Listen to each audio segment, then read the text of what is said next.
전 세계를 깜짝 놀라게 한 한국의 정, 그 믿기지 않는 실화 속으로 여러분을 초대합니다. 결론부터 말씀드리면 이 기부자는 자신의 정체를 끝까지 숨기기 위해 트럭 번호판까지 가리고 나타나는데요. 대체 무엇이 이분을 움직이게 했는지, 그리고 그 속에 담긴 가슴 뭉클한 반전은 무엇인지 지금 바로 공개합니다. 사건은 평범한 어느 겨울날 오후에 시작됐습니다. 강원도의 한 작은 복지시설 앞마당에 거대한 5톤 트럭 한 대가 미끄러지듯 들어왔거든요. 운전사는 말 한마디 없이 차에서 내려 뒷문을 개방했습니다. 거기에는 바닥부터 천장까지 라면 상자가 빈틈없이 쌓여 있었죠. 현장에 있던 직원들은 당황할 수밖에 없었습니다. 주문한 적도 없고 배달 올 곳도 없었으니까요.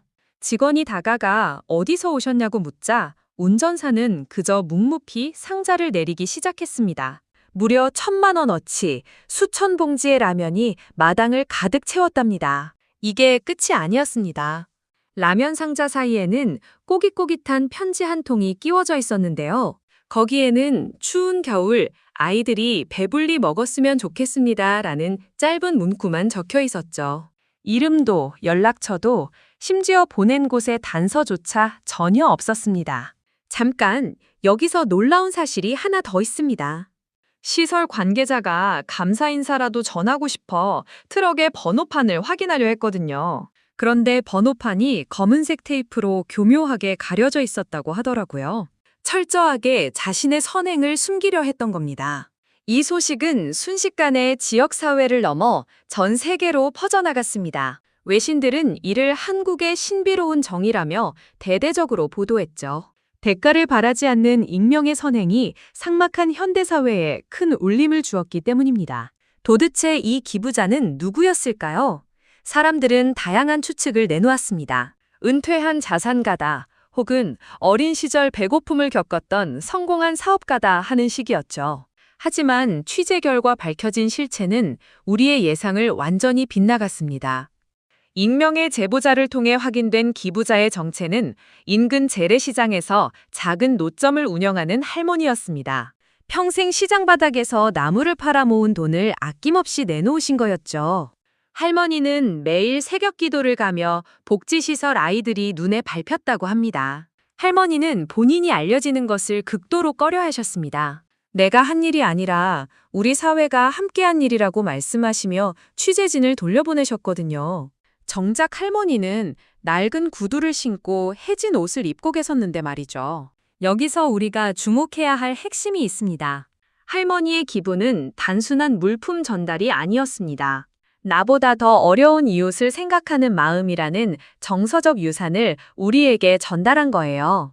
이 사건 이후 해당 시설에는 나도 돕고 싶다는 문의가 빗발쳤답니다. 1,000만 원이라는 거금은 할머니에게 전 재산이나 다름없었습니다. 평생을 아끼고 절약하며 살아온 세월의 결정체였죠.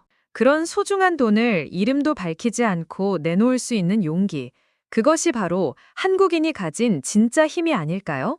유럽과 미국의 네티즌들은 이 소식을 접하고 경악을 금치 못했습니다. 자신의 이름을 알리기 위해 기부하는 문화와는 결이 달랐기 때문이죠. 보이지 않는 곳에서 묵묵히 사랑을 실천하는 모습에 전 세계가 고개를 숙였습니다. 이 이야기는 단순히 훈훈한 미담에서 끝나지 않습니다. 우리 주변을 돌아보게 만드는 거울이 되었거든요. 여러분은 최근에 누군가에게 대가 없는 친절을 베푼 적이 있으신가요? 혹은 타인의 선의를 의심부터 하지는 않으셨나요? 사실 할머니의 노점은 장사가 예전만큼 잘 되지 않았다고 합니다. 대형마트가 들어서고 손님이 줄어들었지만 할머니는 기부금만큼은 절대 줄이지 않으셨죠. 본인은 밥 한 끼 덜 먹어도 아이들은 따뜻한 국물을 마셔야 한다는 고집 때문이었습니다. 할머니의 정을 이어받은 사람들은 이제 제2의 라면 할머니를 자처하고 나섰습니다.